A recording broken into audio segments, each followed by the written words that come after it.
On commence notre journée dans le beau sanctuaire Hachimangu qui se trouve à seulement 5 minutes à pied de la gare de Kawagoe. Vous avez pu voir l'imposant torii en pierre qui fait office de porte d'entrée. On traverse ensuite un chemin de dalle qui est longé par des taureaux, des lanternes rouges japonaises qu'on retrouve souvent dans les sanctuaires shinto. Le sanctuaire Hachimangu a été construit en 1030 et il fait donc partie des sanctuaires les plus anciens de Kawagoe.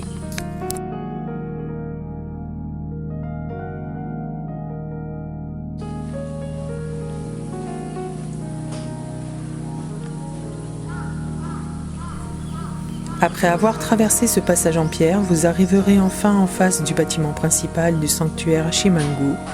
Il faut savoir que ce sanctuaire est dédié au dieu du jeu et beaucoup d'étudiants et de sportifs viennent y prier dans l'espoir de réussir leurs examens ou leurs compétitions sportives.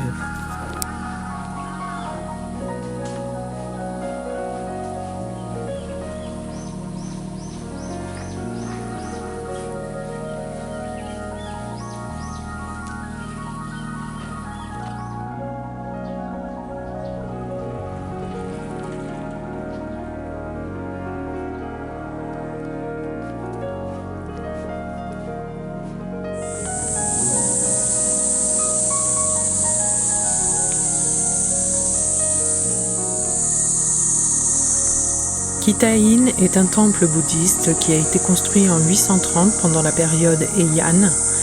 Il constitue une des attractions les plus intéressantes à visiter à Kawagoe.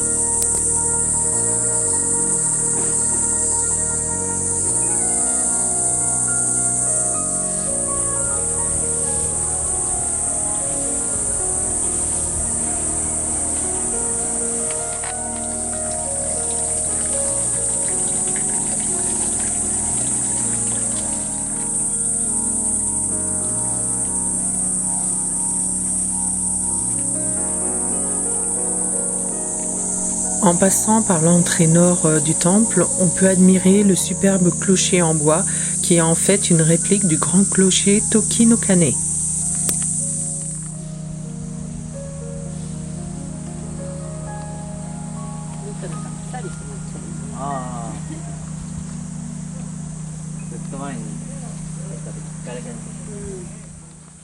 On peut y voir plus de 500 Goyakurakane. Ce sont des statues très rares en pierre qui illustrent des disciples de Bouddha. Elles se ressemblent un peu à première vue, mais quand on s'approche de chacune d'elles, on remarque qu'elles ont toutes un visage différent.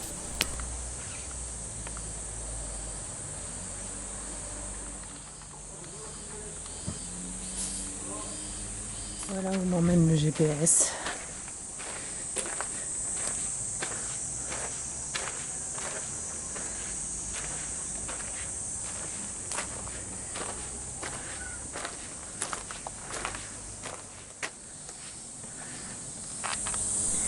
Le château de Kawagoe est situé à 10 minutes de marche depuis le temple que je viens de faire en direction du nord.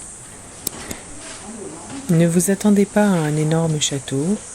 En effet, le seul bâtiment qui a survécu au temps et aux guerres est le palace en bois. C'est aujourd'hui une sorte de musée où on peut observer plusieurs vestiges de la période féodale japonaise, ainsi qu'un beau jardin et d'anciennes pièces avec tatami. Je fais le parcours du combattant. Pieds nus, je meurs. Oh.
Dans le magnifique sanctuaire Ikawa, on trouve de beaux bâtiments en bois et plein de filles habillées en kimono.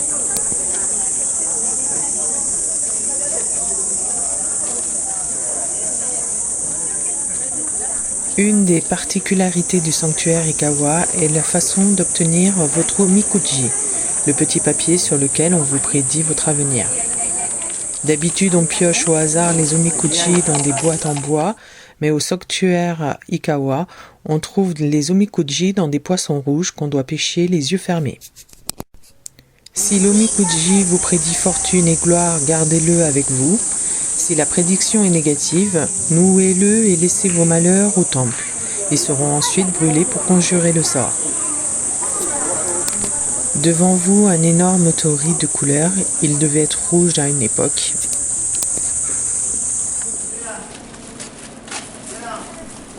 On passe maintenant dans la partie la plus fréquentée de Kawagoe en commençant par le symbole de la ville, le clocher. On l'appelle en japonais Toki no Kane et on estime sa fabrication à la période Edo. Il est toujours utilisé jusqu'à aujourd'hui et vous entendrez donc la cloche sonner 4 fois par jour, à 6h, midi, 15h et enfin 18h.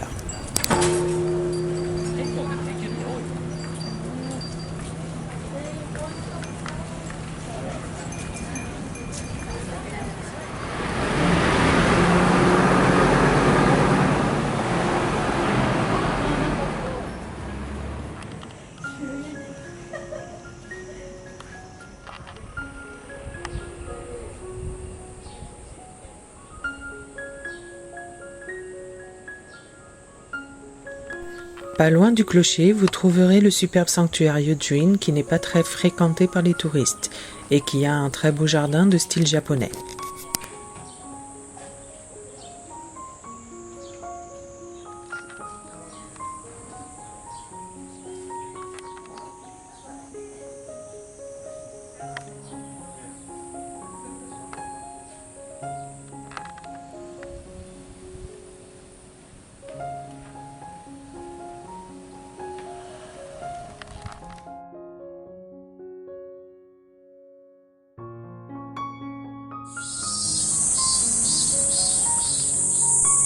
Le temple Renkeiji a été construit en 1549.